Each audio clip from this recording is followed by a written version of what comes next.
Looks like I'm gonna have to set a few records straight in this video. Buckle up.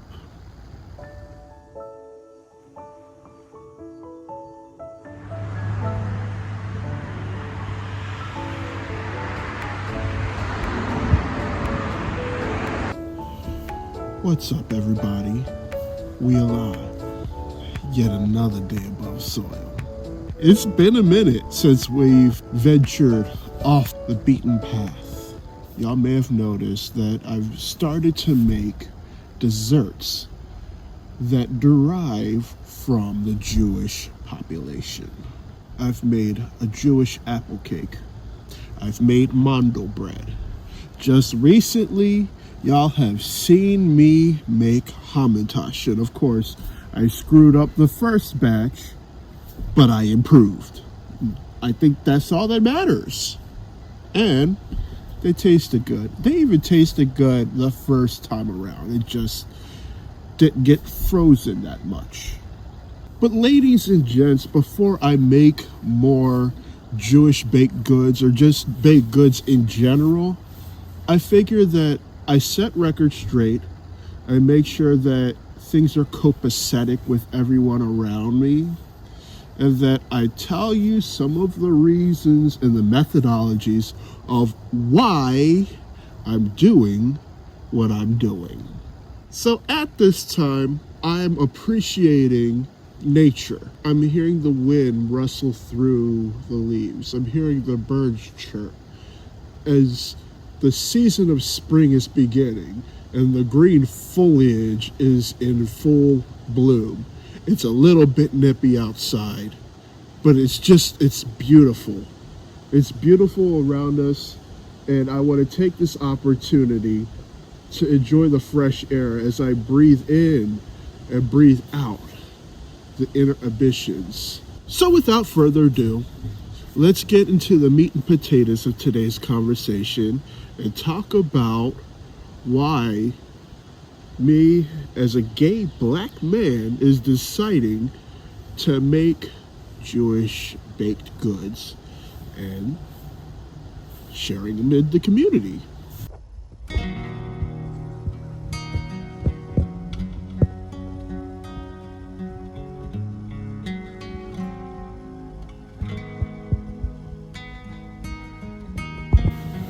So for those who have not seen the saga of Jewish apple cake, I'm gonna put the link within my description.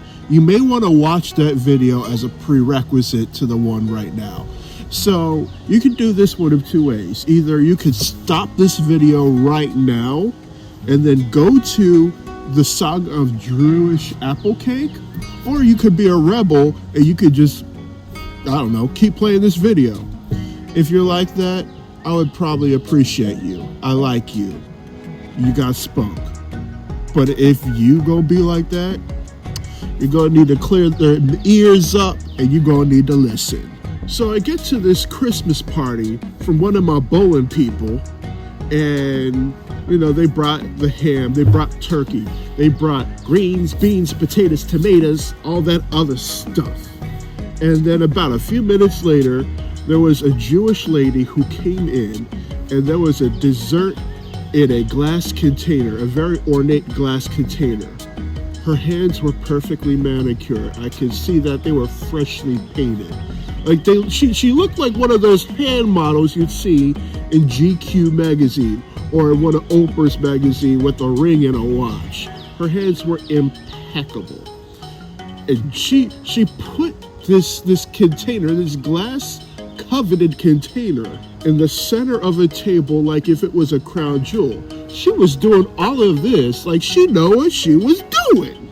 So she took the top off of this dessert canister and revealed what looked like one of the best cakes that I have ever seen in my whole entire life. She said it was a Jewish apple cake. And I could see the crust, the crumb, the glaze or the glaze, It was running off the sides, and she even put powdered sugar on top of the glacé. Just literally everything about this cake, the presentation, the way it was put on the table, the way she manicured her hands, everything about that cake looked appealing. I haven't even tasted the cake, but after I ate my dinner, I tell you, that experience it will forever live as a core memory in my whole entire life. There's a lot of truth when I say there is my life before Jewish apple cake and my life after Jewish apple cake. So before I witnessed the greatness that was this Jewish apple cake, I was very aware and I was very cognizant that anti-Semitism was prevalent. Sadly, it is a thing. It still is a thing, even though we're in the year of 2026. It's very unfortunate, and I want to give those who experience anti-Semitism my very good spirits and vibes. But anyway, back when I was in middle school or fourth grade, I remember reading the Diary of Anne Frank. I read it, and I read it again.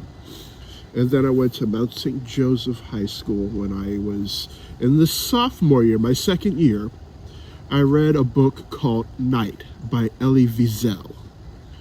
And then I remember watching a movie called Freedom Riders. And and there was a star by the name of Hilary Swank, and she played a teacher, an English teacher, and the class never heard about a certain era within the Second World War that started with the letter H. And she started to talk about people from that area, the era of history. And there was somebody by the name of Renee Firestone. And then even before all of that, there were different people within the Jewish population who were very influential figures. You have people like Ricky Lake. Although this guy may be a center of controversy, I'm sorry. I really do have to give it to Jerry Springer. He was very influential. His show is very raunchy, very unorthodox, and sometimes not very classy.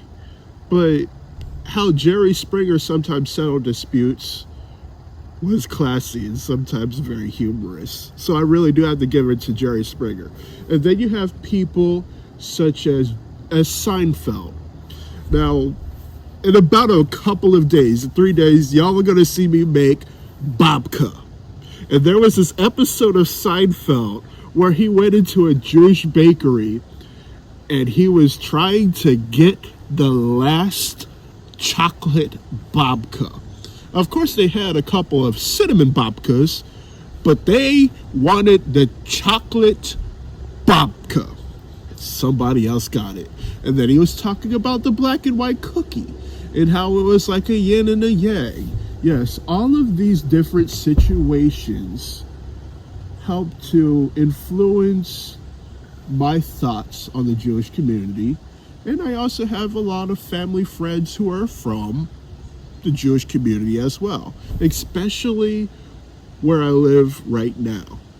In Baltimore County, specifically the northwestern part, you have places like Pikesville.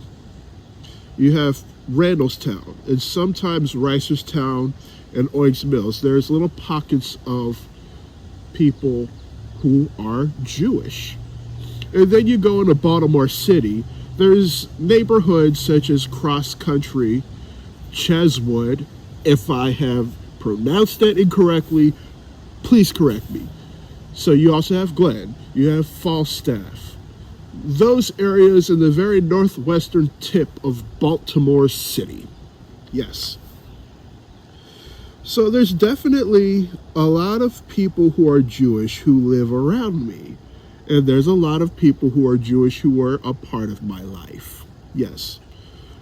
But I'll just tell y'all straight and plain. I'm not Jewish. So then y'all are saying, okay, that further begs the question of y'all saying, Drew, why on earth are you making all of these Jewish desserts? Why are you putting this on YouTube? Drew, you are a big, black, burly man, and you're making Jewish baked goods with Korean flour? How does that make sense? We're going to get there. I'm going to put it very bluntly. And for those who are not in the headspace to hear me talk about or educate people on racism, on anti-Semitism, if y'all are not in the headspace to hear some of this, this is probably a good time for y'all to turn off the video and maybe revisit me some other time. But anyway, one of the main reasons for why I'm making these Jewish baked goods is not only because they taste really good and they brought me to a place of great love, but I just want people to be aware that, number one, these desserts exist. That's the first. Second, I want people to realize that anti-Semitism is an issue because it opens doors. It's going to open doors to what other hate is out there. And trust me, I'm no stranger to hate. I've experienced racism. I've experienced homophobia. I am definitely not a stranger to hate. I've seen it done. So not only can I relate to those who are Jewish and have experienced anti-Semitism, I feel that I can empathize. Yes, I'm not Jewish. My religion isn't really the same as Judaism. I can't relate to that, but the feeling of being insignificant, feeling that there's people out there who think that they're better than us and the world will be better off without us, that right there is a problem. I don't like that, period. So I go back to the situation where I was at a friend's house for a Christmas party. This Jewish lady brought her Jewish apple cake and she put her whole entire arm, foot, and elbow into this cake. She put it in front of everything like she knew what she was doing. She cut open this cake. I tried this cake and it mesmerized my taste buds, and I felt an existential feeling of love, of ecstasy, that everything was going to be all right in this world just from one piece of cake. I tasted no hatred whatsoever in that cake at all. I tasted love. That one little piece of cake changed the whole entire course of my life, to the point where I'm still trying to find this lady so that she could give me the recipe that forever changed my life. Because with this cake, before this cake, I knew that anti-Semitism was an issue. I was very aware that it was an issue. But after that cake, not only am I more aware of some of the good things within the Jewish community, I wanted to further fight anti-Semitism. Yes, as a black man, I want to be an ally to the Jewish community. And I feel that me making these Jewish desserts is helping those within the Jewish community, and it is actively fighting against anti-Semitism.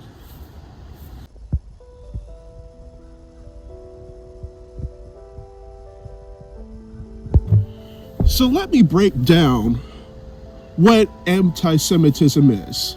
When I see different news clips of people spray painting swastikas on the doors of synagogues, people who are breaking into houses and smashing menorahs, smashing Jewish artifacts, burning Torah scrolls, throwing hand grenades in centers of worship. That's anti-Semitism. When people are glorifying people who cannot be named, who were members of the Third Reich, who saying that the world would be much better without people within the Jewish community. That's a problem. And yes, I'm aware that there's conflict between Israel and Palestine. I'm very aware of that. What is going on within both Palestine and Israel right now is very unfortunate. People are dying. People are being held hostage.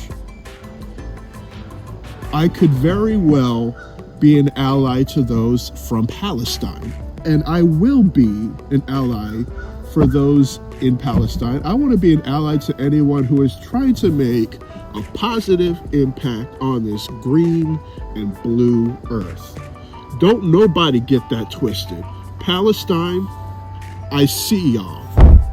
Israel, I see y'all too. I would even say Iran,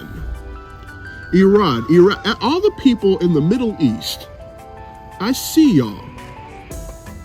Here's the straight and plain truth. People tend to say there's good people and there's bad people. That right there is a false dilemma fallacy. It's like saying you're either a cat fan or a dog fan. You're a Red Sox fan or a Yankees fan. You're hot, you're cold. You like the mountains or you like the beach. You're either off or you're on. You're West Coast or East Coast. You're for Tupac or Biggie. Why can't we just like rap? With cats and dogs, why can't we just love animals? With Yankees and Red Sox, why can't we just like sports? There's always gotta be a black and a white situation. There can be a gray alternative. Why can't we just love people? Yes. It is very true that there is no such thing as good people and bad people. This is the thing that makes the situation different. The truth of the matter is, there is something called free will. With free will, we can decide whatever the heck we want to do. It is the thing that makes us decide how to respond to a situation. If we decide something, even if we don't do something, with inactivity, there's still an underlying decision. Example, if I see a person spray painting a swastika on a synagogue and I don't do anything about it, I don't report it to the police, I don't go up to the person to say, you need to stop this, get out of town. If I don't do any of that, that's called aiding and abiding. By my inactivity, I'm enabling that person to put forth a hate symbol and to terrorize people within that community. If somebody went to my car, and they keyed the N-word on my hood and nobody did anything about it and they saw it in broad daylight, that inaction will lead to consequences. It's saying, okay, somebody put a hate symbol on something and they let it happen. They didn't do anything about it. I'm here to change the narrative and say, this stuff is not okay.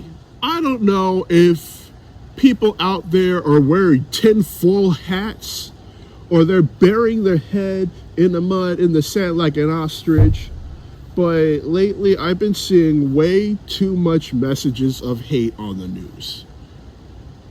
I want my channel to be a channel of love, of peace, of prosperity, and sustainability. Now, when I talk about sustainability, it's not only about making this green. Yes, I want to make sure that this stays beautiful. But let's take a moment and look at the root word sustain. When you sustain something, you're trying to keep it alive, trying to make it thrive, trying to upkeep it. So my whole mission of Live Don't Exist LLC, it's about balance.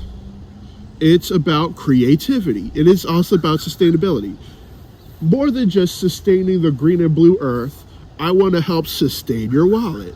I want to help sustain religion. I want to help sustain culture. I also want to help sustain mental health. Because when you see situations of racism, when you see situations of anti-Semitism, some people will say, screw it, life is not worth it. And what do? They sometimes self-delete themselves. That's not okay. So that's why I'm integrating Jewish baked goods in LDX's menu to help educate people on the Jewish community and to let people know, hey, there's more to life than just eating pound cake and cookies. You could have a hamantashen. You could have a piece of mandel bread. You could have some rugelach, the yeasted or the non-yeasted. You could have almond horns or almond cookies, almond rounds with your tea, with your coffee. And it is a very good complimentary treat. And they just taste good. And you could go to places like the Essen Room. You could go to places like Fraser's Bakery, which is across from the Reisterstown Road Plaza. There's a lot of bakeries out there that people don't know about, and they try the desserts and they're like, wow, this is really good. I want to enlighten people to say, hey, there's a lot of other things out there that taste very good. You see, when I put stuff in the oven, that stuff gets hot, and as soon as that stuff gets taken out the oven, I want this message to be sent in bulk. That's way more than just the taste, the texture, the smell of the food. It's the message behind it. And that message should be a clear, overarching message of love, of peace and prosperity. It should be a message saying, I love you, and there is way more to earth than just hate. When I put stuff in the oven and take stuff out the oven, I want there to be love. I want there to be synergy. And with that, there should be very pinpoint and precise measurements. That attention to detail in and of itself should equate to love. That right there is the crux for why I'm starting to make Jewish baked goods, because it takes me back to that one day, that one evening at that friend's Christmas party where that lady really cooked her butt off, and she put that cake on a table in front of the donuts, in front of the cookies, in front of the ham, like, yeah, I'm bringing this cake in, and I know it's good, so it's going to go right here. She knew what she was doing. And you know what? I really do commend her, because she did something to change the life of one person. And with that one act of love, I want that right there to magnify, to multiply. I know there's going to be some people out here who are saying that I'm appropriating culture. I know there's going to be some people out there. If you are, if I am really appropriating something, let me know. But this is the way that I see it. As a gay black man, I feel that my culture has never been on the top. Appropriation happens when a culture who is clearly in a seat of power takes a trend from another culture who is below them and saying that it's theirs. It's an example of, let's say, somebody who is white starts to wear braids or dreads. That may be an example of cultural appropriation, because you go back to, why do we celebrate Juneteenth? I have a video of that, and that came out about 1.5 years ago, maybe 2 years. I have a video of that. Racism is prejudice plus power. From what I've seen, Jewish people and black people have not really historically been in seats of power. If anything, we've struggled to be in seats of power. We've struggled to become teachers. We've struggled to become lawyers. We've struggled to get a hold of something called success. We've, for the better part of history, been on the very bottom. There's been propaganda of people, Jewish people with big noses, black people with big lips, eating watermelon, looking like monkeys, looking like savages. If you think about it, if we were in power, those images wouldn't even exist. So it begs the question, when I'm making hamantashen, when I'm making Jewish apple cake, when I'm making a brisket that came from an old Jewish person's recipe book, is it really cultural appropriation? Is it? I, as a black man, have come from a civilization, a culture that has not been in power for a long time. I don't think that I'm appropriating anything. If I am, let me know, and I'll stop. But anyway, the whole crux, the whole idea of why I'm doing what I'm doing with these desserts is to show that I have love and appreciation for the Jewish community. If I want to be an ally, I'm here to help. And I also want to send my love, my good spirits and vibes to y'all. And I want to show the world that there's a lot of stuff that tastes really good and is really easy to make. But anyway, that's what I gotta say about that.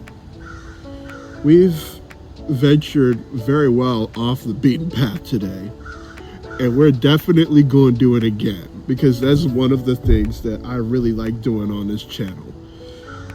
If y'all like to bake, if y'all like to think about some of the philosophical wonders of the world, or if y'all like to make art or know people who like to do this stuff, y'all come on over. Feel free to hit that subscribe button if you like what you hear and if you like what you see. There's a lot of things within our society that discriminate. Death, however, it still doesn't discriminate. Until next time, I'll see y'all later. I'm out.